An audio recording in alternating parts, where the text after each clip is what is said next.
and I'm going to go ahead and introduce our speaker for the night. So again, you're here for the Land Trust Law School Tree and Land Law Connecticut Style Workshop. Our presenter is Keith Ainsworth, and Keith is a private environmental lawyer in New Haven. He's been doing that for over 30 years. He's a former first selectman for the city, as well as he's worked with land trusts and nonprofits all over the state. He's a CLCC fixture at our conferences, always doing workshops, and he is a land trust listserv rock star. So you'll likely see an email from Keith if you're on our listserv, always there with helpful advice. So thank you again, Keith, for taking the time out of your evening to be here with us and answer our questions. And without further ado, take it away. All right. Thank you very much, Rebecca. And thank you, Amy, for doing the technical on the back end. Thank you everyone for showing up. It's a big crowd, and I've got a whole bunch of questions in here. So what we're going to do is we're going to go through a few slides, and then we'll open up for some questions. We'll break it up a little bit because I do want to see the interaction. It's hard to do it with the number of people we have, but I think we'll make it work. So for those of you who've seen my presentation before, you know that one of the banes of my existence is PowerPoint. So you'll see that I've got it on the sort of amateur version where I've got the slides on the side so I can keep track of them. And you'll see I've got the little bouncing red ball here so we can point at things if I want to point out things on the slides. I'm talking to them. Excuse me. So we're going to go through tree law. For those of you who've seen the presentation before, I've talked a lot about the laws that land trusts can use, but there are a lot of things very specific to trees, and this year is no different, except that there were a lot of trees that came down and caused problems for people. So I got a lot of questions on that. So we'll talk about tree law. It's foundational to Connecticut law, and it's emblematic. I mean, why do they call environmentalists or conservationists tree huggers? It's because trees are one of the most prominent symbols of conservation. They are, really ubiquitous. And for those of you who are stewards of open space, most open space parcels have a lot of trees, and it's a symbol of a lot of the other things that are in our ecosystem. And the law actually reflects that, interestingly enough. Our law of trees goes back about 300 years. In fact, the books you see behind me, they can continue around the rest of the room, going back to the 1790s when they were using shillings and farthings and such. And I actually found the earliest tree law cases that I could find from our history. And so, why do you never see a lawsuit entitled, Smith versus, a bitter red oak? Why do you never see someone suing a tree? And of course, this is a tongue-in-cheek question, but the reason is that trees are part of the natural environment. They are part of the law of nature. And the law of nature is that nature exists on its own. It's separate from all the artificial constructs that we have. So we own property, but we are tenants of it. We are users of it. But the nature and the natural parts of it, when we keep open space, the definition of open space is land kept primarily in its open, natural, and scenic condition. And primarily in its open and natural conditions are the two real operative words there. And so when you get to the point of saying, why do we never see a suit about nature? It's because nature is itself, it exists on its own, and the law does not allow you to sue nature because it just exists. And that's why if a tree falls from your property, it's considered an act of God or an act of nature, and it's not actionable. Now we'll talk a little bit about that in specifics. Now also, I pulled up a case, and you may not be able to read it. This is a case from Michigan, and it's a kind of famous case at least among lawyers. It's a poem about trees, and it actually stands for the proposition that you also can't sue on behalf of a tree to get damages for trees. And there was natural resources damages, at least in Connecticut. This case happens to come from Michigan, but let it not be said that the law is not poetic. But there's a lot of cases, and we'll move on to the initial things about municipal trees. And there are statutes that control a very narrow set of trees, and it only is with regard to the municipal forest. And that's the tree warden statute. I pulled it up here on the slide here, 2359. And it basically says that all municipal trees on municipal lands, parks, and along municipal right-of-ways, or so streets and roads. Of course, that's the built environment. And there's a very strict set of rules where the tree warden has control of them, and they can remove those trees only after they do a 10-day posting. I've actually had clients who have triggered the right of appeal to say, hey, don't cut down that tree. And there's an exemption. There's actually a gaping loophole that some rather vexing municipal tree wardens have used. That is if they determine that the tree is an immediate public hazard, and that's a very subjective call, they don't actually have to post it for 10 days, so they cut it down and the whole case becomes moot. But frankly, if you're trying to trigger something like this, it costs you more than the replacement tree would cost anyway to fight these sort of things. I've got also a little section here where I talk about utility trimming.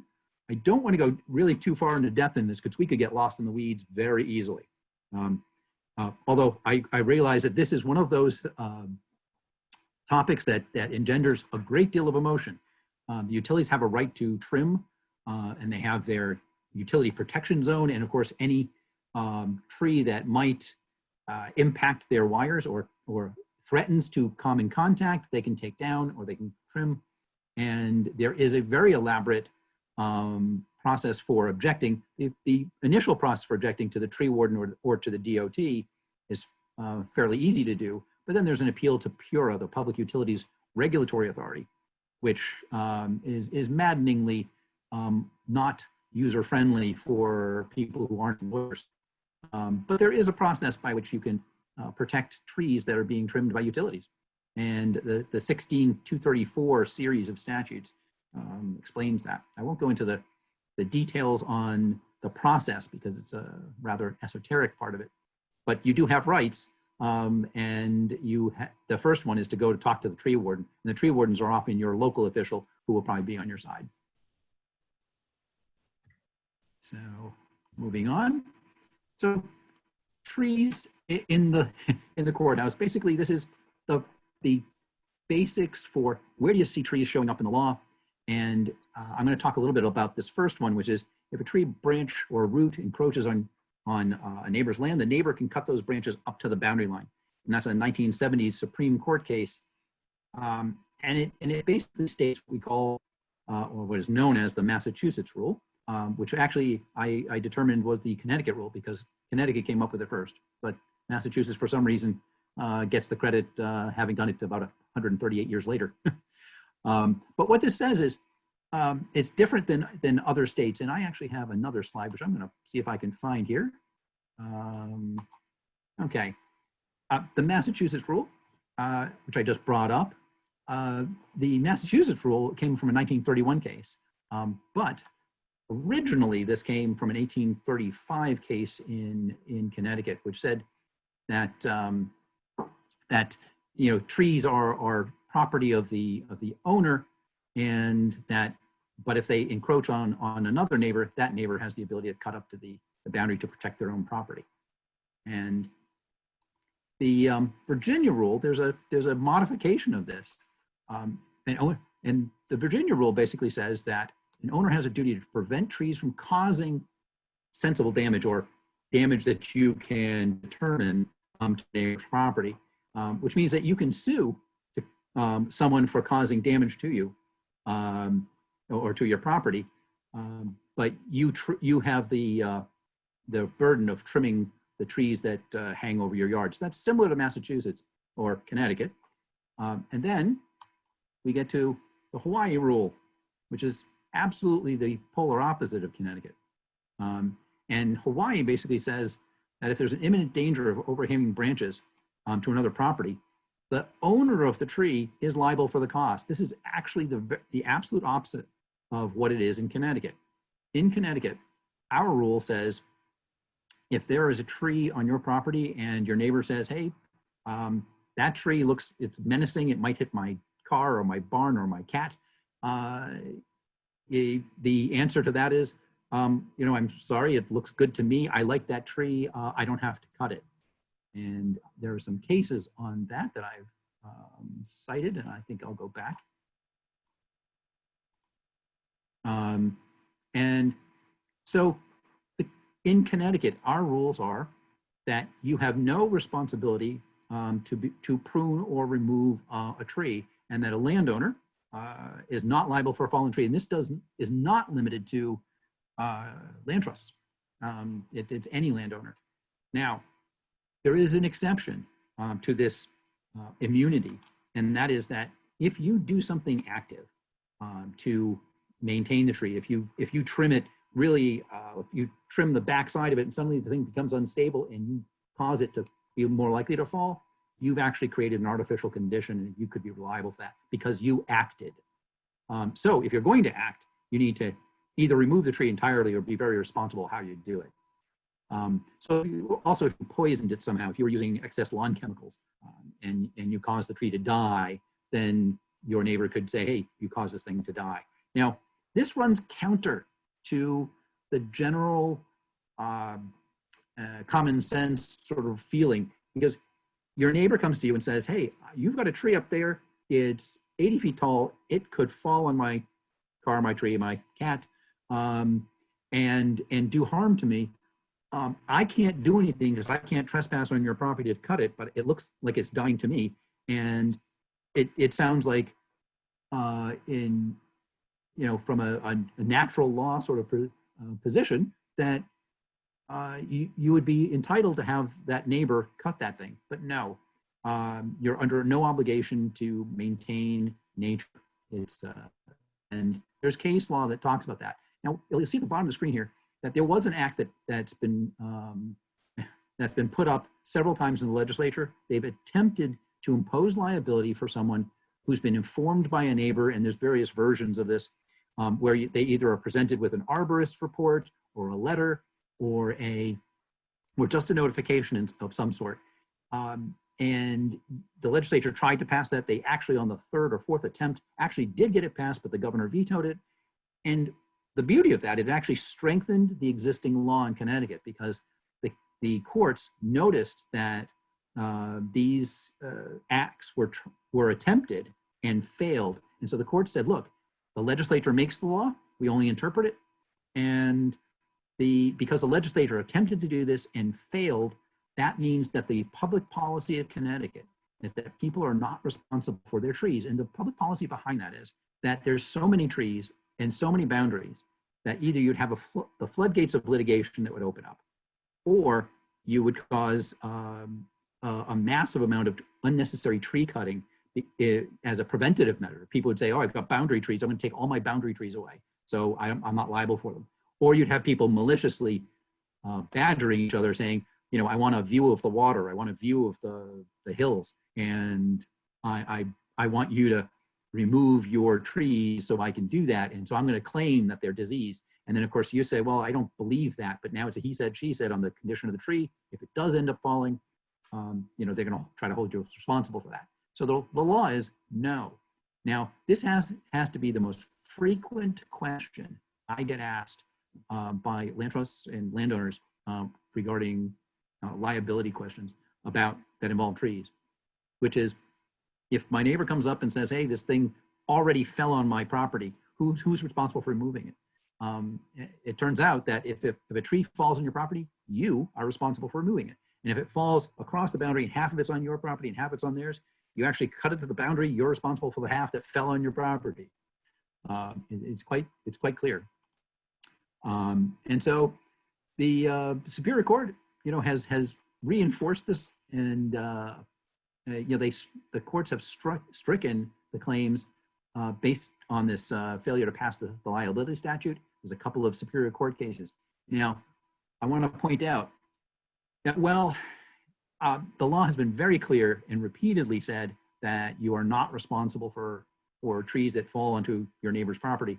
These are all Superior Court cases, and that's our trial court. It's our lowest court in the state. We have an appellate court above that, and the Supreme Court which is above that. Those are the ones that bind the entire state. The trial courts only bind the people in the case before them. So we've got probably 4 or 5 cases that definitively say you're not liable, and there's only one case that sort of veered off of the topic, and it was a very specific set of facts, and the judge apparently responded to the plaintiff's lawyer, who was a little cleverer than the defendant's lawyer, who didn't bring up the fact that there's a lot of other cases that said this is not a liability case, and the court started citing cases from out of state. And here's the reason why you probably get a lot of these requests if you're a land trust, is that the states around us, New York, New Jersey, I believe Massachusetts, actually has a rule that says if you notify someone that you can be held liable if you don't remedy the condition. So so people moving in, especially these days in COVID, we've got half of New York moving to Connecticut. I've already had a number of people, since the storms that came through, asking about, hey, if I send a letter over and I make them take that tree down, and and they expect that because that's the law of some of our neighboring states, and you sometimes have to do a little bit of education.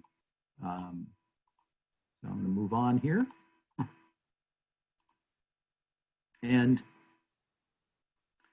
now the case I was talking about, Lyman versus Hale, which is this 1835 case, and it actually is a very interesting case. It's got a lot of Latin in it, and it's a trespass quaere clausum fregit, which I amusingly put up there as Latin for pear theft, because it was a pear tree that the neighbor was stealing the pears off of. And there was a suit, of course.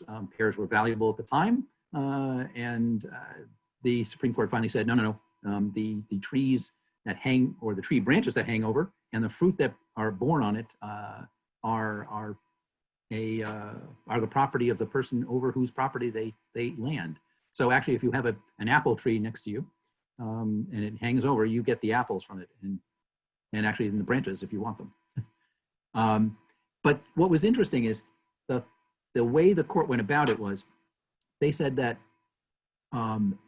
that the trespass was of the quaere clausum fregit is a longer part of a longer Latin phrase that talks about invasion of the close of the house, and it's an ancient word that basically means in the area around or immediate around the house, and that was the kind of trespass that they were trying to assert.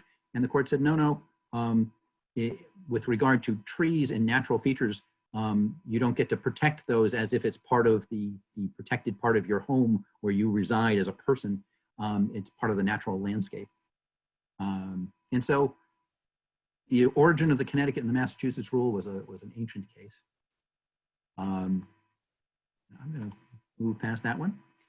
All right, so this case, this Heidi versus Cordero versus Rockville General Hospital.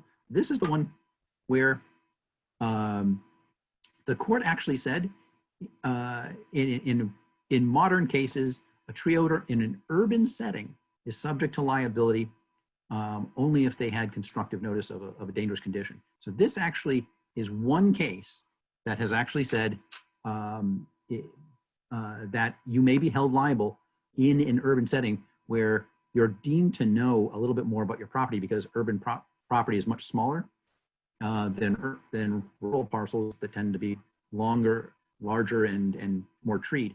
And so in an urban setting, they say you would actually have notice of any defects, and because of the density of the buildings and people, that you should maybe be on a greater heightened sense of awareness and duty to fix. That case is an aberration. And again, it was based on things outside of Connecticut. I only raised this because there's a theory out there that there should be liability for this kind of, for this kind of innocence.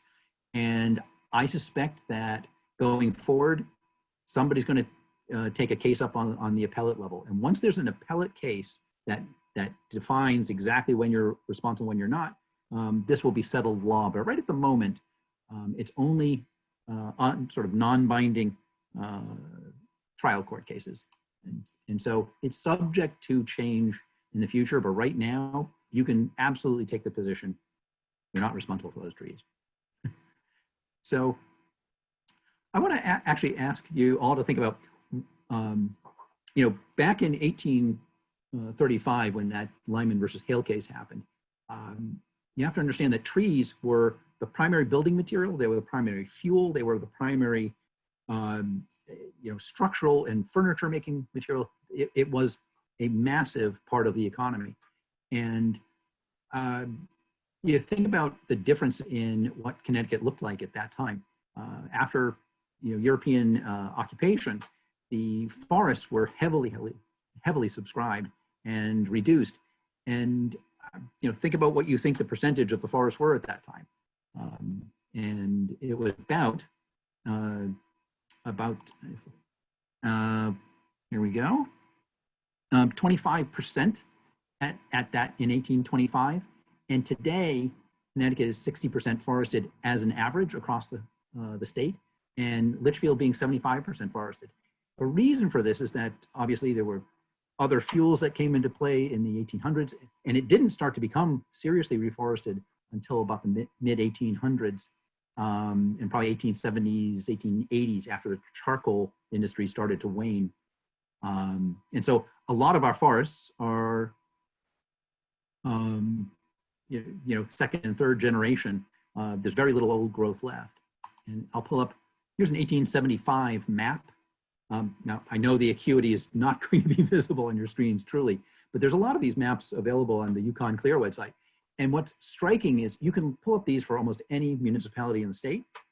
And what you'll see is that even though this is somewhat of a cartoon, they did tend to be accurate on the generalities that they were depicting.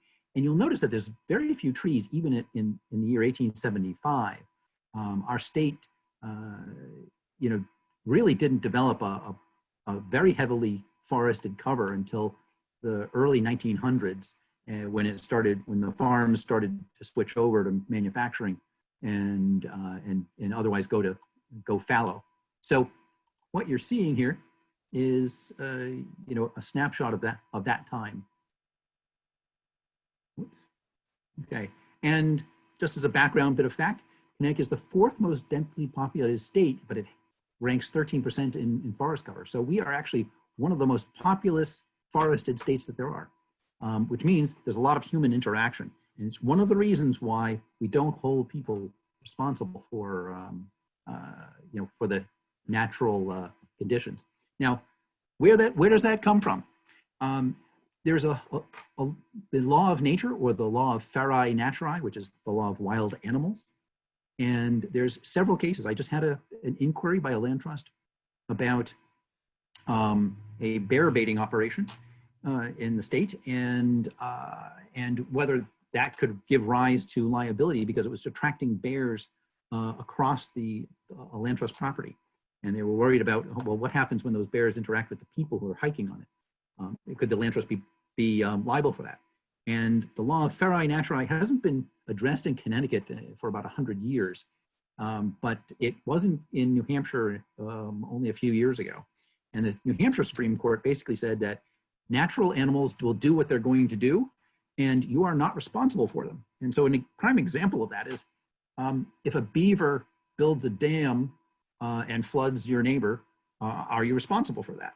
And the court answered that by saying, no, wild animals make their own conditions, and as long as you're not encouraging them or you're maintaining anything that's unnatural about it, like if you are feeding the bears or you somehow other encourage the beavers to be there, you could be held responsible for the conditions they created. But otherwise, beaver doing what it's going to do is not a condition for which the owner is liable. And that's the origin of why you're not responsible for your trees either, even though trees are static. And there was an interesting exception to that, and it's actually very instructive. In that particular beaver case that held that general rule, they actually found in that particular case that the owner was liable. And the reason was because there was a breached impoundment for water. that had been removed, decades before. And the beavers, of course, said, hey, wow, you've given us a head start. And the beaver did what beavers do. They put a dam in the middle of it, dirt in the breach, and they rebuilt the dam. And of course, now you'd say, well, that's a natural act. But no, the court actually made a very subtle difference or differentiation and said, because the owner was maintaining the artificial remaining berm that allowed the beavers to fill in the gap, the owners were liable for the flooding caused by the beavers. And that's also true if the beaver dam breaks and hits the downstream people and does damage to their property.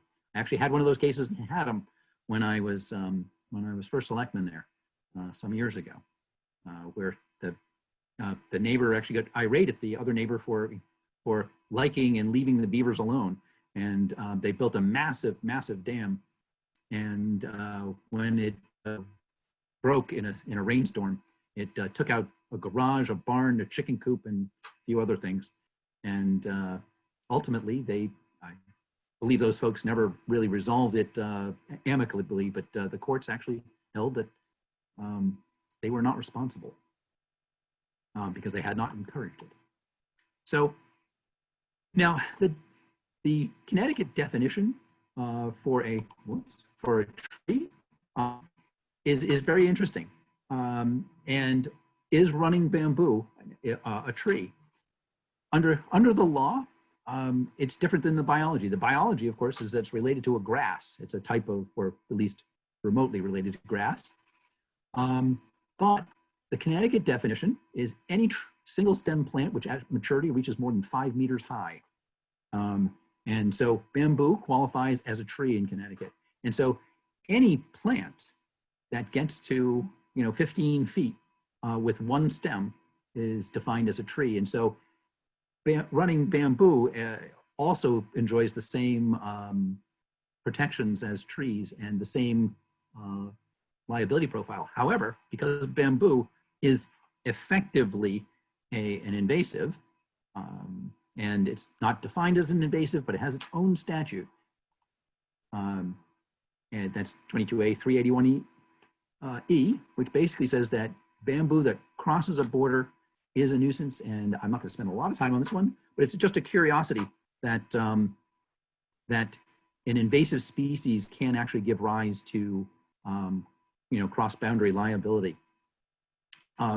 This is actually of interest to land trusts because there's a lot of this bamboo that's been used to as a boundary planting because it acts as a good screen, and that you'll find it very liberally throughout Fairfield County and it's in smatterings throughout the state, and it's very expensive to remove. Land trusts are not going to be responsible unless they planted it or unless they failed to control it. And so a land trust could be held liable if bamboo got onto their property and then it crossed onto somebody else's because they failed to control the bamboo. And I've had some of these cases, and it can be, I've had some of these stands of bamboo that were $90,000 over $100,000 to remove. So it's not a small liability issue. So I want to move on to legal liabilities. And you'll notice my amateur drawings on the corner here because I was trying to stay away from intellectual property issues. What is negligence? A landowner can be held responsible for any breach of the duty of standard care, which is basically what would a reasonable person do. And so it applies to anyone who does anything that causes someone harm, and anyone has the right to sue. So the rule here, as you can see here, anyone can be sued by anyone for anything at any time. The way our American system works, we have wonderful access to the court system, and land trusts are not inherently immune. Land trusts enjoy some very, very potent special laws that apply. In other words, land trusts have been imbued with the right of a piece of sovereign immunity, which is that you cannot get adverse possession against a land trust. In other words, if you are two adjoining landowners and someone occupies your land for over 15 years, they can make a claim that they own it. but they cannot do that to the state, and they cannot do it because of sovereign immunity, and they cannot do it to the land trust. There's a statute on that. Now, land trusts also enjoy special enforcement provisions. If someone encroaches on a land trust property, land trusts can get a restorative and multiple damages verdict against someone who has encroached on that land or damaged the land or cut down trees. And it's the one statute that I know of that actually has quintuple damages, and 5-time damages is really unheard of in the law. Generally, the most you'll see is double or treble, and you have to prove willfulness. You have to prove that they got some benefit from it. They have to show that they were reckless. There's a number of factors, but it's a very potent statute for negotiating out when someone encroaches on your land. But landowner legal liability is and I see Rebecca's popping up here. She may be prompting me to open up, to switch it up a little bit. Now, I was just going to get into a different topic about landowner legal liability. So we'll probably take a break here. We received a lot of questions, and we got some this afternoon. I've got answers for most of them, so I think we'll open it up to some questions. Excellent. Well, thanks, Keith. I didn't want to get you too far off of where we're landing here before we got into some questions, so I think it's good timing. So the first one that came in, they said that I was told by my tree service contractor that if I'm sent a certified letter by a neighbor saying that a tree on my land is a hazard, I'm officially on notice and liable if the tree falls on the neighbor's land. Is my contractor correct? Well, the short answer is no under Connecticut law, and I kind of went over that earlier, but I do want to give one disclaimer, and I hate to play lawyer on you, but it's unfortunately what I am. The disclaimer is this, that these are Superior Court cases, and it's possible that if the facts, bad facts make bad law. And if you have a situation where a tree is really leaning, it's menacing, some piece of property, a building or a structure, it's diseased, and you knew about it, and and you have trails going by there, and you're obviously aware of it, someone could attempt to convince a Superior Court that that's the kind of outrageous situation where you know about something that could cause harm, and you've been informed about it, and then you just ignored it. I do not believe that that's likely. I think that the strength of the law is fairly certain, but it is possible that a Superior Court could disagree with the existing cases. But no is the short answer. Great. So then we had a kind of a two-parter question. It starts with, does this tree responsibility only apply to private land? What about state land? Followed up with, does the state have a higher duty of care on state land, or were there other factors? The cite's a case where the state was liable for a tree limb falling on a car on the Merritt Parkway. So in that case, was there a higher duty of care? I'm guessing you I know about that case. All right. And that is actually the exception. That case was used in that, remember that case earlier I mentioned where I said this was the aberration against the hospital, and the court said you might be liable in an urban setting because there's a higher awareness and there's a smaller amount of trees that you have care for. They were citing that particular case, and the difference is that those trees were within the state right-of-way, and it was in the municipal right-of-way, and the tree warden was deemed to have guardianship under the tree warden statute. And so the exception there is that was a municipal liability, and the courts made a specific finding that because the tree warden has an affirmative duty to maintain the municipal forest, the court actually held that there was a duty to examine, trees for their potential threats. And so, yes, that case is an exception, but it does not apply generally to private properties. And really, it doesn't matter if it's like a state forest. State forests would enjoy, in fact, the rural rule, which is that if you own a large tract of land that's unoccupied, there's absolutely no reason why you would have to go and inspect those trees. Okay, so to answer, just to sum up that first question, make sure I hit it well. So the same tree laws and liabilities apply to state land as they do to private and land trust land. Sure, and that case was limited to its one set of facts. Okay, great. And then we have one here. If a land trust can be sued to for not controlling bamboo that crossed through their property, can they simply sue the people upstream where the problem originated? Actually, that's an interesting one because the law of bamboo crossing a boundary is much like an environmental release of a hazardous substance. So let's say someone spilled a toxic substance out of a barrel and it crossed the property, and it goes through that property into another property. The original releasor of the toxic substance is going to be liable for that because they were the one who introduced the harm. Now, and under our law, the party in between is not responsible for contamination that comes through their property from someone upstream.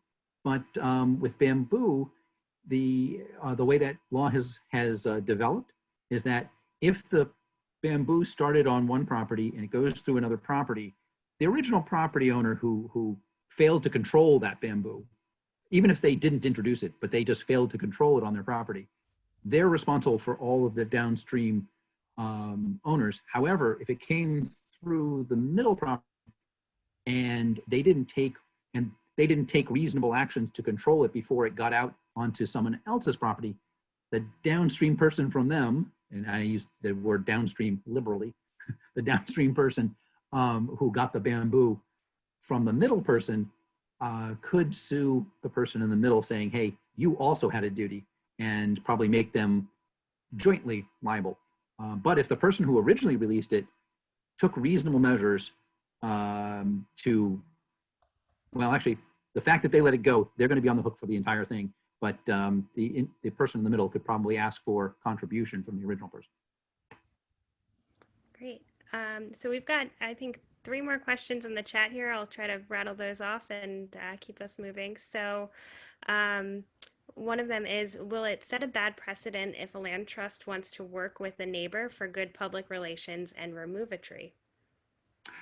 No, actually, that's good public relations. And in fact, I have clients who just for diplomatic reasons and also to avoid a fight, they'll share the cost. But because you don't have the legal liability, I think you have the leverage to be able to say, you pay for more of it than we do. I mean, you could share it 50-50 if you wanted to, but I think because you could explain to them that the law favors your side and you don't have to do this, that you would be able to say, look, we'll contribute to it as a gesture of goodwill, but you ought to, when you do that, send at least a letter saying, we're doing this as an accommodation, and we don't have responsibility for this, but we're doing it, to be a good neighbor to you. But remember, once you go down that path, it's not a legal precedent that you're setting, but once anybody finds out that you did it for one person, everybody else is going to want it. So you better be prepared to make that a general policy.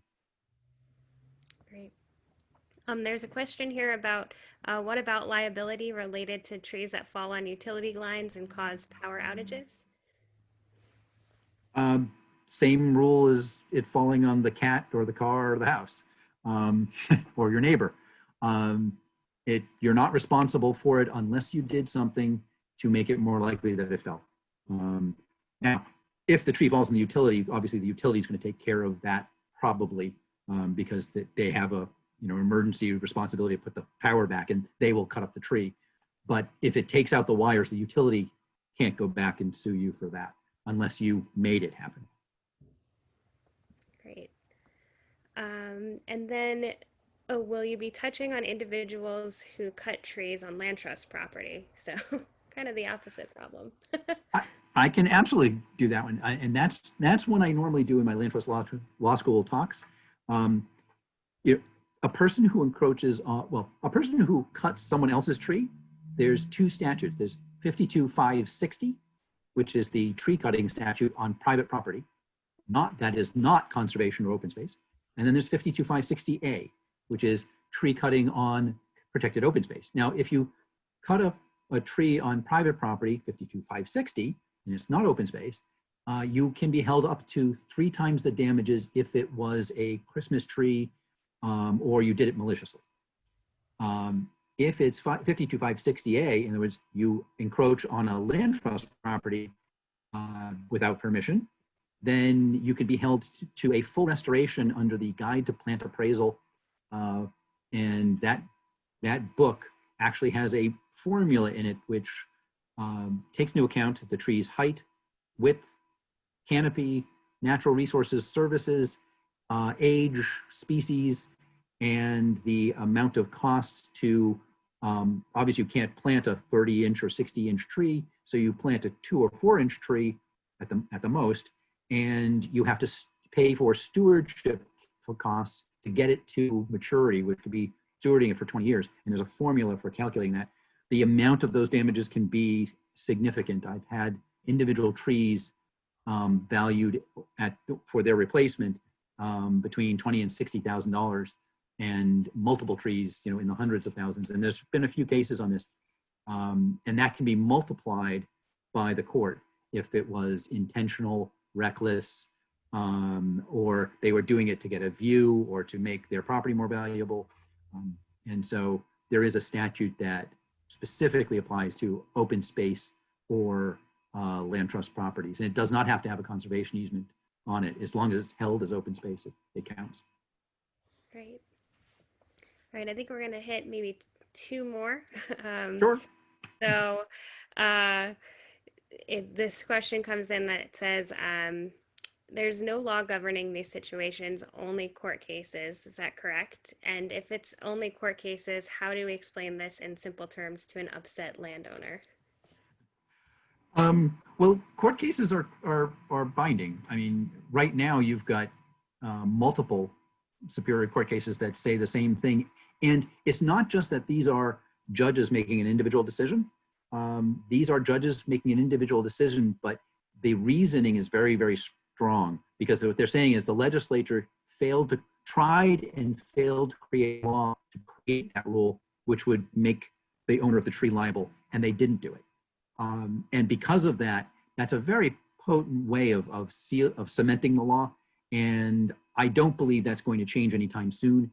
I had to give you the disclaimer on that, but the way you explain it is you just say the current law of Connecticut is that a landowner is not liable for a tree unless they do something to make it fall. And you could keep it simple. And if they really wanted to know the answer, I think I could post these slides on the CLCCOA website, or we can make that available, and you can see the cites to the cases. And if you want to cite the cases to them, they could talk to their lawyer about it if they really felt strongly. Yeah, we're absolutely happy to post any slides or information from you, Keith. A follow-up to that is, do you have an example of a Dear Neighbor letter? And the Dear Neighbor letter would be regarding, regarding the tree liability, or saying that they're responsible? Let me Do we know who do we have the questioner here who could explain that? I'd be happy to.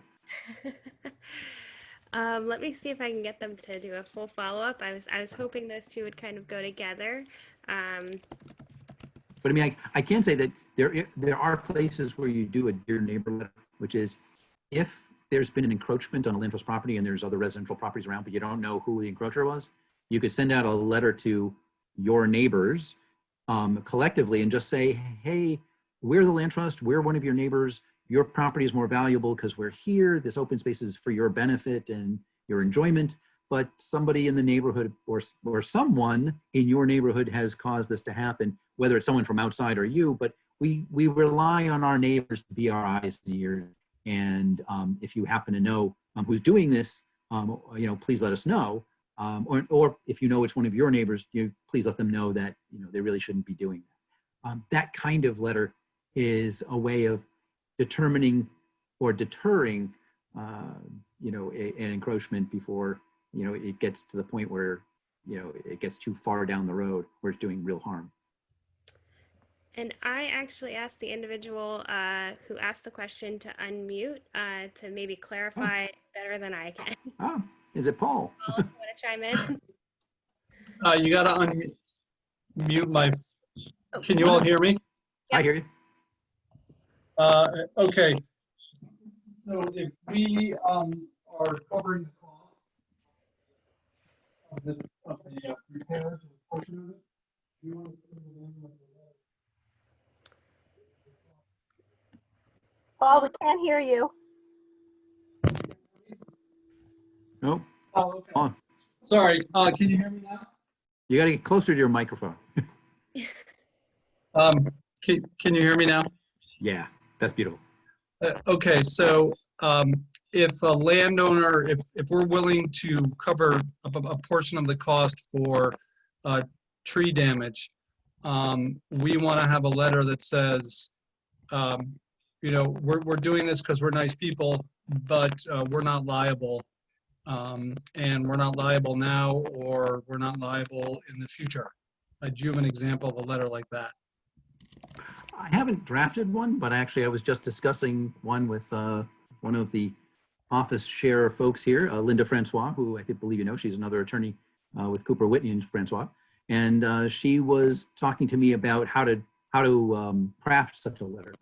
And one of the things I said was, what you want to do is be diplomatic about it, but be firm in saying that, look, we're doing this purely as an accommodation, and we may not do this again in the future, but we're doing it now, because we feel this is a good gesture under these circumstances, and we reserve the right, to do something different in the future. That's obviously not exactly the language, but that's the idea, the concept in there. But I actually will work up one because I think this is going to become a common thing. And I think it's actually a reasonable policy. But if you make the policy, you ought to be willing to follow through with it in more than one instance, because if you make an exception, people are going to feel like there's some sort of insider dealing that goes on. You're favoring one neighbor versus another. Okay. Great, thanks. Thanks, Paul.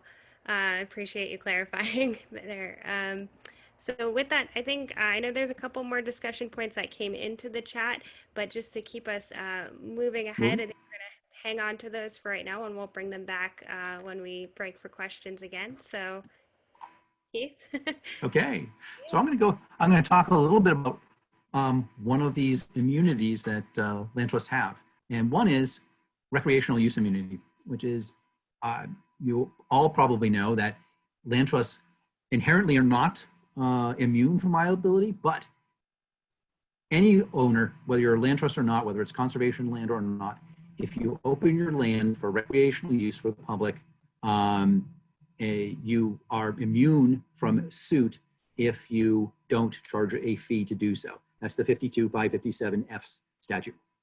And the land means any kind of land. It includes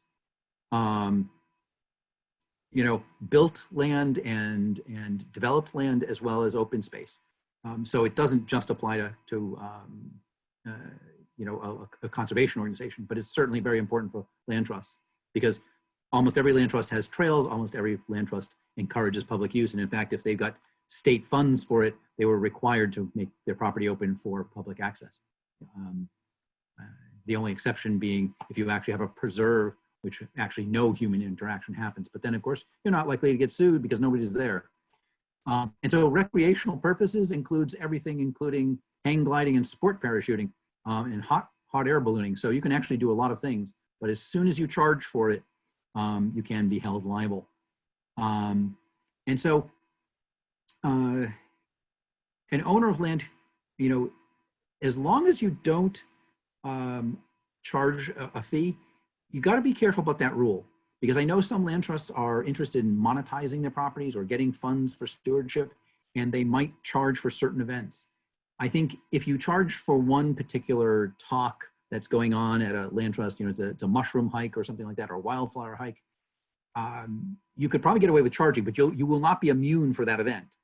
So you might need a waiver of liability from the people who participate, so you don't actually create liability. Because if you don't have insurance for that, you're open to suit. And so, but if I don't think that one event would remove your your immunity for all other events. But if you frequently did it, let's say you were holding monthly hikes or weekly hikes throughout the summer season that you were charging for, and then you went back to not charging, you might get to the point where a court could say, well, wait a minute, now you're acting like a business and you're competing with some other business that charges for recreational matters. And just because you're not charging on some of those events doesn't mean you're immune, because you can't sort of hide behind the exception. So you have to be careful how far you go. Now, I think, could you do a couple of events? Sure. But, and then of course there's the question of, if you're charging some folks and then there's some people who you didn't charge at the same event, I think you would lose your immunity even though you didn't charge those individuals. So understand that, that immunity is not absolute, and you can actually lose it if you don't do the right thing. But it is very powerful. If you're not charging and you actually stick to that, you are not making any representation that the premises are safe. You are not conferring on the person, upon the person's legal status of invitee, and there's a legal concept that if you are an invitee, someone who's been invited to the property, you are given this or owed the highest duty of care. And this statute says, no, even if you invited that person to come on the hike, as long as you didn't charge them, you haven't really invited them, or at least they don't get the benefits of being an invitee. And then, of course, the most important is number 3, you don't assume any liability for injury to a person caused by an act or omission of the owner. And it gets actually better than that.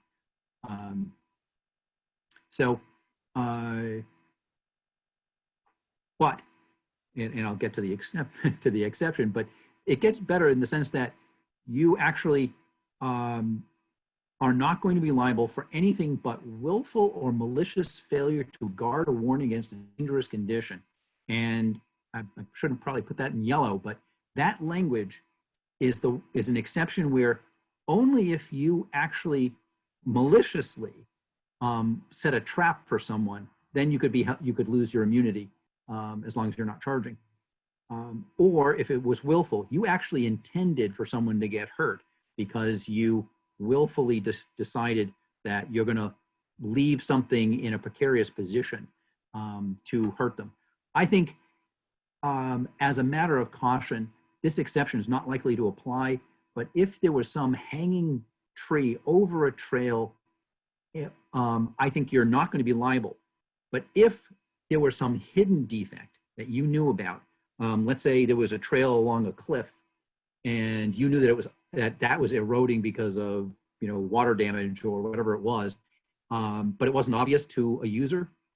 If you knew about it and you didn't warn, I think you could lose the liability in that instance. So if it's an open or obvious natural condition like a damaged, dying, half fallen down tree, you're not going to be responsible for that because your property is a natural place.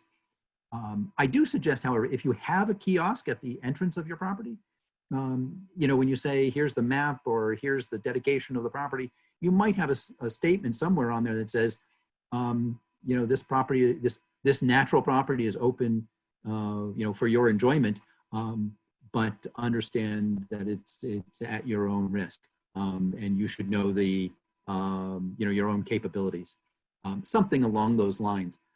That's just a fair warning, and that would prevent you probably from having liability under the failure to warn, because you're basically just saying, look, this is a property that is natural, and you do so at your own risk.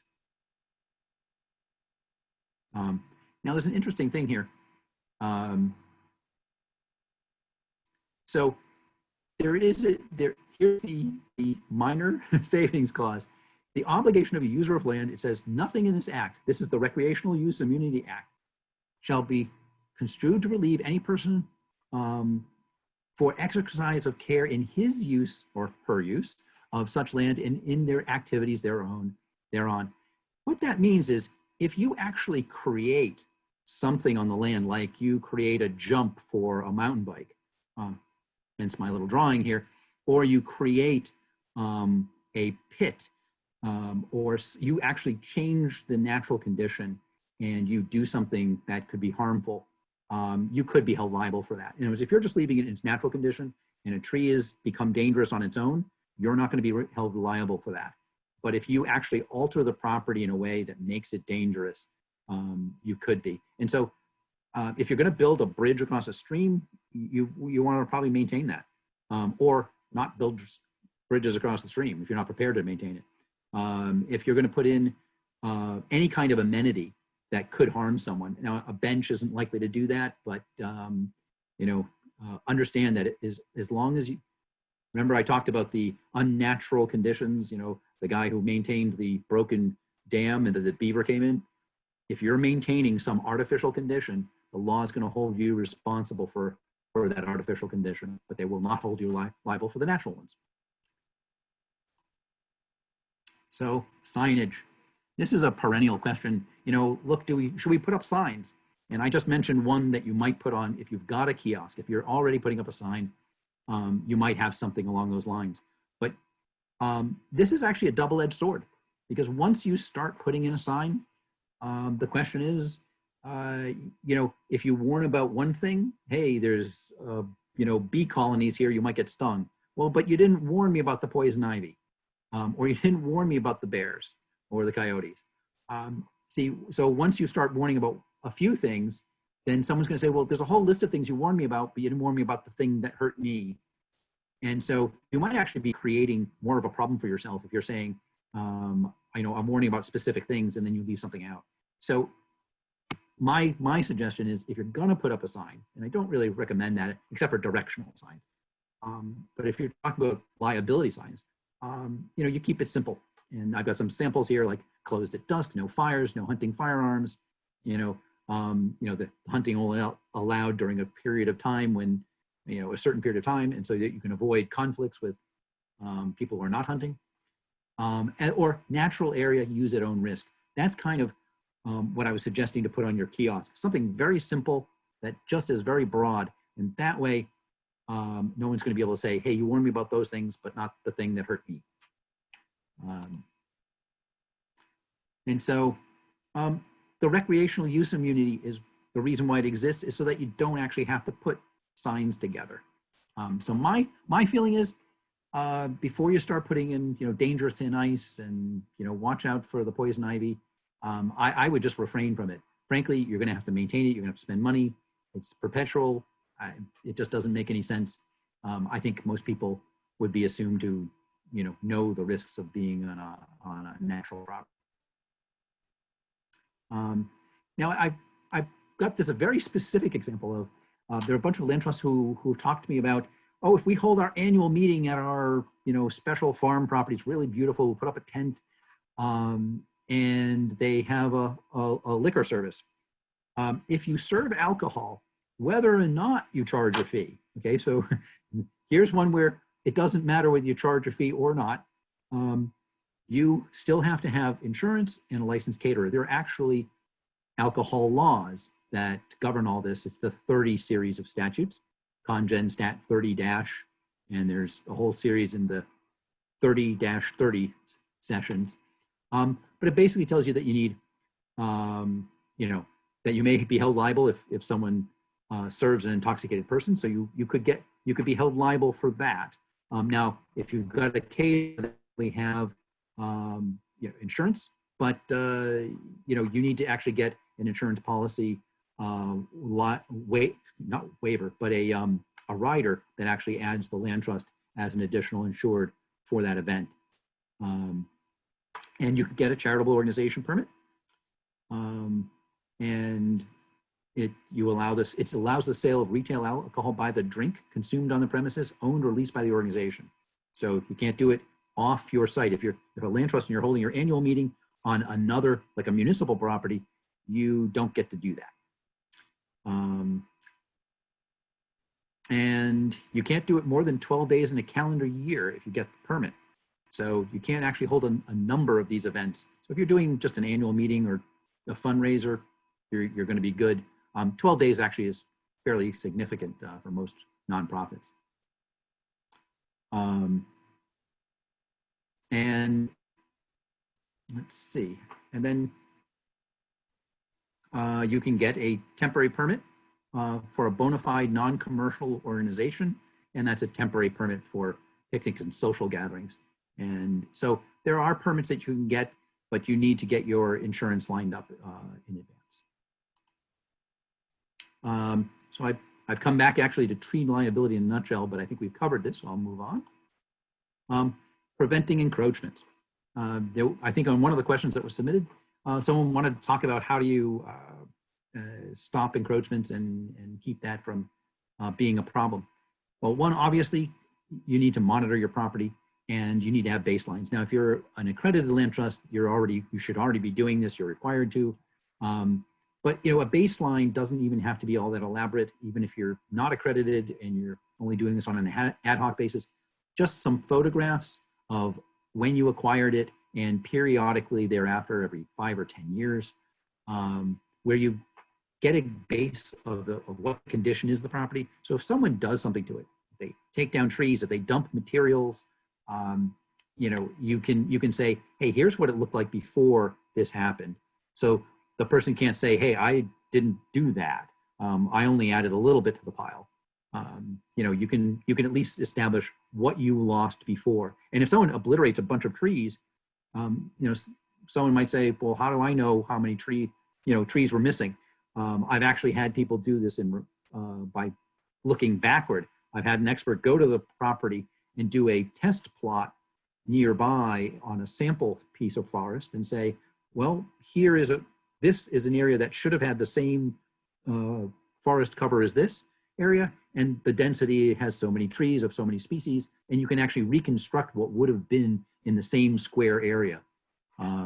But doing that is a lot more work than actually having a good baseline. So I can't stress enough about baselines. Obviously, enlisting your neighbors, that's what I was talking about, that Dear Neighbor letter of letting your neighbors, if you have properties near residential subdivisions where you might have a natural encroachment problem, to periodically send your neighbors a little bit of marketing material from the land trust saying, here's who we are, and here's the open space, here's a little map of it, and keep an eye out on it for us, and also understand this is open space, but it's protected open space. You're not allowed to put yard materials. We asked you, if you are there, to passively recreate, but don't create trails.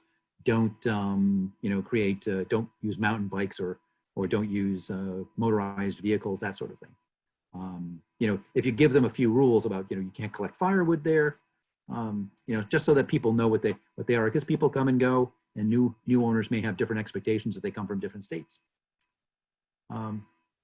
My measured or step response process, you don't go right to lawsuits. I'm a litigator by trade, but my advice to dealing with an encroachment, if you know an encroacher has done something, you try to talk to them. You are a neighbor, they are a neighbor, you try to work it out.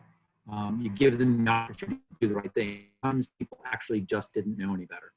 Then if you don't get a response there, or you don't have an opportunity to speak to them, use a letter. The letter should be, hey, we're your neighbor, you've built your fence on our property, or you've cut down some trees and planted lawn on our property. We need you to, we'd like to discuss with you how we can resolve this. And it's amazing. That will work in about, half the time. You'll get people who just step up to the plate and actually do what's right. If you don't, then you go to the next level, where maybe you have a lawyer write a letter and say, here's the statute. You can get hit with restoration damages. You can get hit with attorney's fees. You can get hit with court costs. you know, we'd really like to work this out. You have 10 days to respond. And you always really get a response from that, except from the most ornery, you know, party. And if you need to, you can always go to court, but you know, that's sort of the last measure.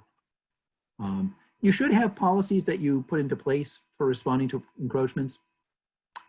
There's a case called Grovenberg that you can have oral policies about, you know, the rules for what people can do and not do that you've transmitted to someone, and they're still effective. The court will uphold them. But if you have a written policy that you've got and you've notified someone of it, you know, that's the kind of thing where you could really use it as Exhibit A and say, hey, we told them, here's the rules, don't do that. But that's only where you've got, let's say, an open space that you acquired as a matter of, let's say, an open space set aside, and you've got some spare land from a subdivision. But when you've just got generalized open forest that's really rural or thinly settled areas, you know, really your policy should be that you just keep a generalized understanding of what the baseline is of your property. And if you see something, you know, act on it as soon as you can. So I see Rebecca has timely pulled up for maybe another question session. Yes, glad I can be the girl that flashes on the screen here for you there. So we did get a couple questions and sort of points for discussion. So one of them was, I understand the reasons behind Connecticut's laws, but I don't think it's appropriate for small lots with 80 to 100-foot trees that are very likely to come down on another person's home. This is where this person thinks there needs to be a little flexibility in place. So they are asking, can we discuss the point, especially as we discuss this point, especially as we seek to reduce the size of lots and yet protect the trees?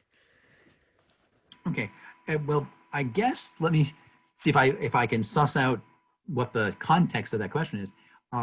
If you're talking about private property owners next to each other, that's where that rule came in. That one judge who started to go use out-of-state law to craft a rule where they said, you know, in an urban area where it's densely populated, there are smaller lots, and you really know every tree and bush on your property. You know, even a residential lot of an acre or two, you probably know almost every plant that's on it. Whereas land that's held as an open space or rural land where people have, you know, more acreage, you don't actually. You know, there's no way you're actually going to ever know what the condition of all your trees are, and it would be unreasonable to expect to do so. So is there flexibility? Sure. You know, there's nothing that ever prevents you from being a decent human being and saying, hey, let's work this out with our neighbor. And in fact, most people do. My neighbor, a very large pine tree, about probably 100 feet, fell over the line into my yard. Fortunately, it was in the lower part where it's a little more wooded, actually close to the land trust. But he said, you know, do you want me to remove it? And I just said, no, don't worry. I'll take care of, you know, the top of the tree and put that into a brush pile, and the rest I'll just let go as a, you know, as a ground cover, maybe ground habitat. I had another neighbor on the other side. One of my branches fell right onto their driveway. Didn't hit anything in a big snowstorm. It was a swamp maple, and I went out with my chainsaw. I cut it up. My wife and I picked those things up and removed them. That was a favor. I legally had the right to say, hey, that's your responsibility to pick it up. But, you know, that's the fastest way to lose a relationship with a neighbor.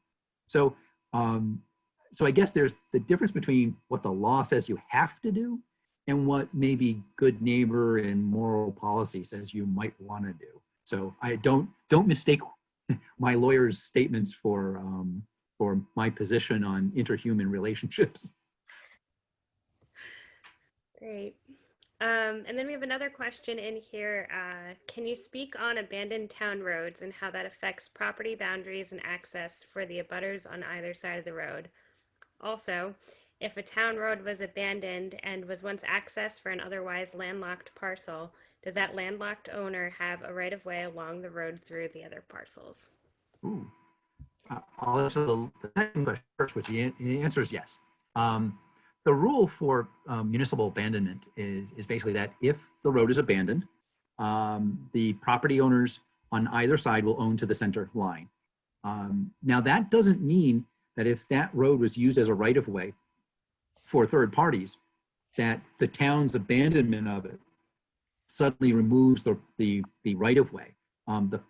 Someone who was using that for the statutory period, you know, often these town roads either go back to colonial times or at least, you know, many decades back. If someone's been using that property to access a property for more than 15 years, they have what's called a prescriptive right.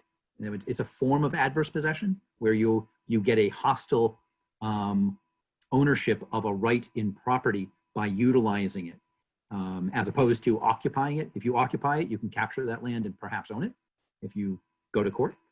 But if you use a property uninterrupted and no one's told you, hey, you can't do that, and stopped you, you can actually gain the right to use that as a right of way. So the abandonment, really the reason why municipalities do that is because it's a road that really doesn't serve a purpose. Usually that it's acting as a driveway for someone, and they'll abandon it and say, look, we don't want to have municipal liability for it and have to maintain it and pave it and all that. But you private owners, you can do what you want with it. So yes, if you're adjacent to that, you can improve that, that land. Of course, if your neighbor owns the other side, you can only pave it up to the middle without their permission. You may have the right to pass and repass over it. And you have the right to maintain it as open. And if things start to grow up in it, you could actually trim them. But yeah, they still have ownership over the property. You can't improve on theirs. So that's the general rule. There are more specific rules about you know, how the right-of-ways might work in particular instances. So if you had actually a particular case, I could go into that, but that's how it generally works. And actually right-of-ways are a very interesting topic in of their own right, because land trusts often have properties that are accessed. They might have adjacent parcels.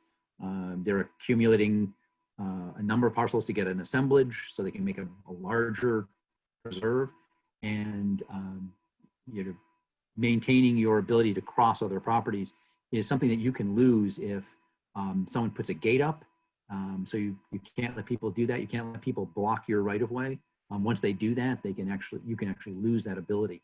Now, if you're landlocked, you obviously have legal rights to, or maybe not obviously, but you have a legal right to go to court and ask the court for the creation of a judicial access way, because you're entitled to get to your property, and the court will choose the least damaging way to get to your property from one of the other surrounding properties. So Keith, that's what we have for the questions in the chat. I'm going to do a quick time check. It's 7:45. Oh. So if there's a few more slides you want to hit on in the next 10 minutes or so, I think that'd be great. Great. All right. So I'm just going to keep going down my list. These are actually in no particular order. So I had this one. This obviously tongue in cheek, but it's a point that came up because someone asked me about, you know, we want to do a chainsaw class for teaching people how to do, you know, trail maintenance. And one of my pieces of advice is, you know, no, you don't really want to own any of the equipment and then loan it out to people. Once you do that, you're not going to have immunity for that, even if they're volunteering on an open space. That's not considered recreational use. You know, that's considered maintenance. And if you own equipment, the real point here is that if you own a brush hog or a mower or any kind of piece of equipment, no matter what it is, you're going to be held responsible for maintaining it in reasonable condition for the person who uses it. So if you've got volunteers, you want them to use their own equipment, and you want to have a liability waiver. And I actually had designed one, and I'm going to put that up on my screen.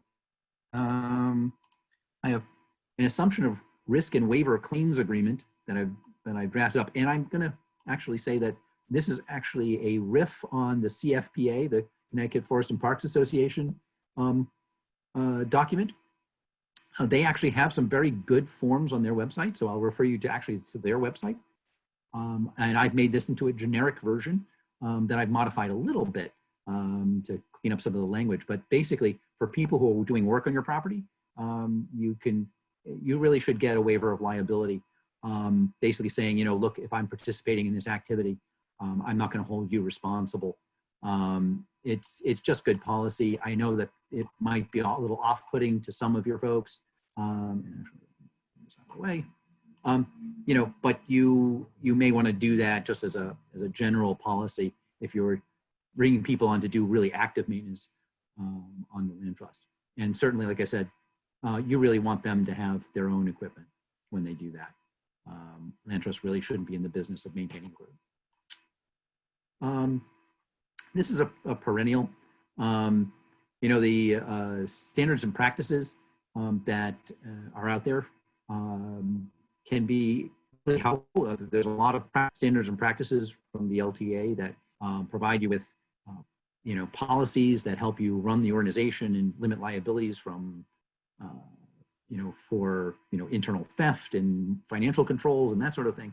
But you have to be careful about some of those standards and practices, like the ones that say you have to monitor your conservation easements every, you know, at least once a year and determine the boundaries and physically mark them.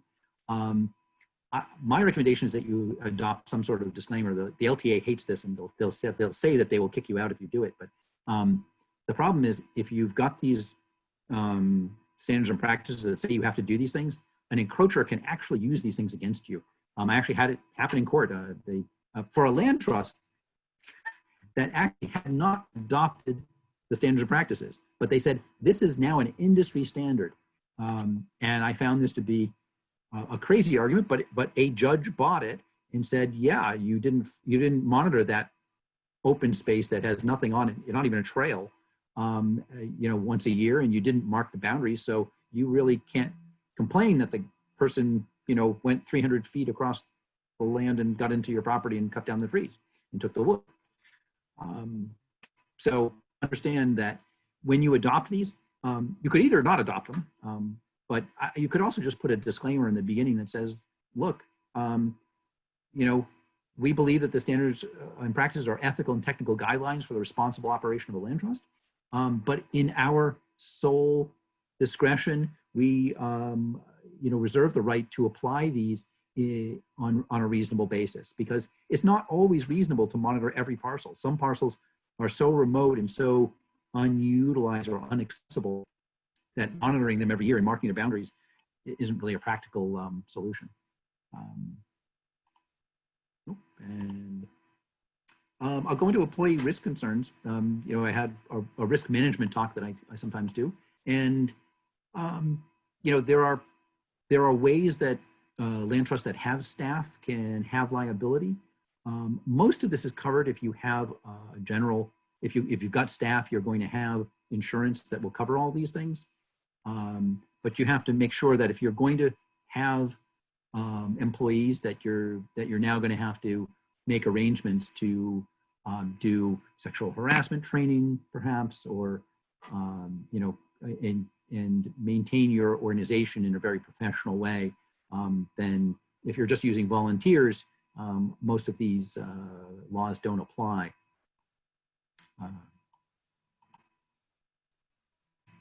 And I've covered the fact that you know, land trusts have you know, special statuses.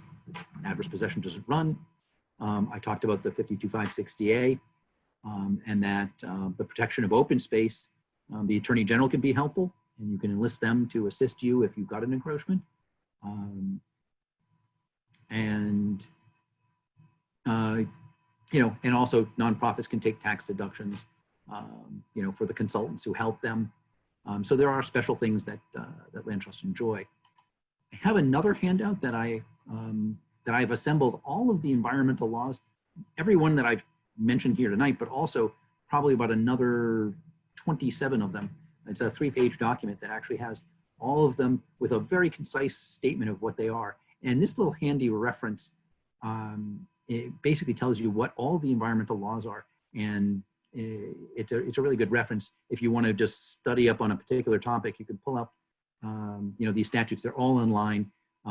If you type in fact, if you're ever looking for a law and you know the site to it, you just type in congen stat and then the numbers into Google, And there's several sites that will come up and show you the latest version of it. So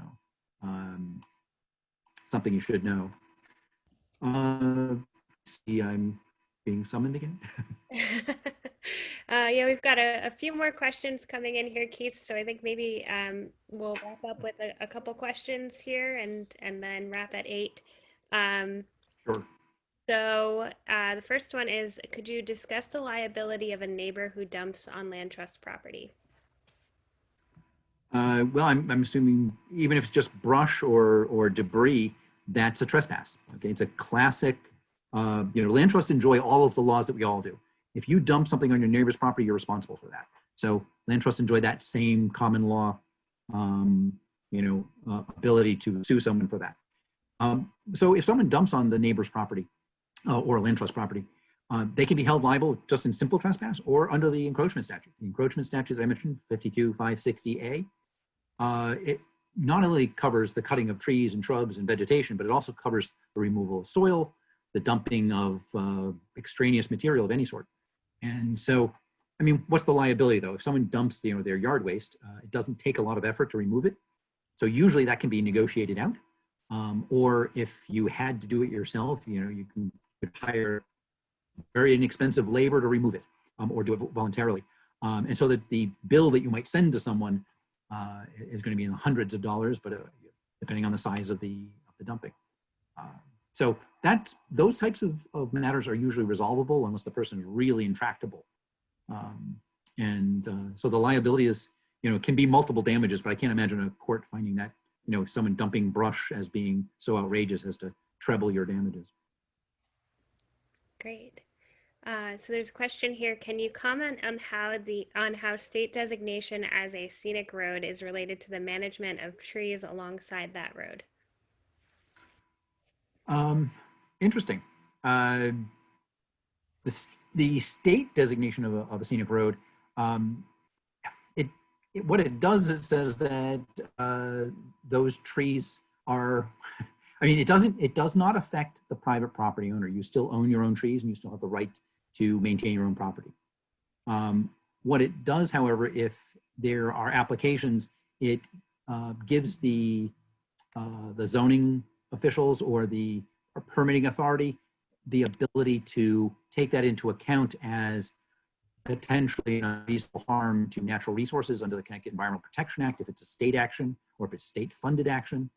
And it's also more of a talking point. It's a persuasive point. If you go before a planning and zoning commission, you can say, look, this is a state or local scenic road. But it's not an absolute prohibition. It's not quite like an historic district where they can govern what kind of shutters and what color paint you can use and that sort of thing. It's more of a recognition of its scenic nature, so that when there's an action that might affect the scenic nature of the area, you can say, hey, look, we've recognized this officially. And if you were to do an Environmental Protection Act suit, SEPA, under 22A16, you could actually say, look, the removal of all those trees constitutes an unreasonable impact to natural resources because one of the natural resources is scenic values. And you could potentially seek a court order to stop that through an injunction. I will say you're going to have a hard time if it's private property. Unless there's, let's say, exterior harms to, either water resources or neighboring property or stormwater runoff controls, that sort of thing. You're going to have a difficult time convincing a court that you can just go into court and tell someone what they could do on their private property. We have a very strong pro-private property rights ethic in this state. And I think this will be the last question of the night. Who owns the tree that's smack in the middle of the property line? That's actually called a boundary tree, and it is jointly owned by the two owners. In fact, neither property owner is allowed to cut that tree without permission of the owner. If you were to cut a boundary tree, you could be liable under the private, if it's obviously not a land trust property, if it's just two private property owners, the owner on the other side whose tree cut without their permission could sue you under 52560 as opposed to 560A and say, hey, you cut my tree. you know, the court's going to have some lack of interest for for an individual tree. But if you did a series of trees that were planted on the boundary and you cut them all down, you could actually seek an injunction for them to replace them or pay for your diminution in property value. There's actually a very, the Chachapoli case, which actually determined that the reduction in value of a property was the value of the damages for removing boundary trees. And in this case, the value to that property was its privacy and the scenic view. And the court ruled it was about a $400,000 value loss. So cutting trees on a boundary can be very expensive. Great. Well, Keith, thank you so much for your time here and spending the last, hour and a half with us or so. Thank you. Before we wrap, I do want to make sure that everyone's aware of some of CLCC's upcoming programs. We do, of course, have our October 17th virtual conference coming up. I just dropped the link for that in the chat. Registration's open. It's going to be a really, really great event. And that'll have to do covering all sorts of topics that we've encountered in the pandemic. We also have our Conserving Land by Staying Connected series. We still have a few more workshops coming up on October 13th, the 14th, and I might be missing one, but the week of our conference. So I'll drop the link in the chat for that as well. You will be getting a link to the recording of tonight's workshop, as well as the slides and the resource that Keith referenced as well. So thank you all for coming and sharing your Wednesday evenings with us, and we hope to see you again very soon. Enjoy the rest of your night, everyone. Thank you. Thank you.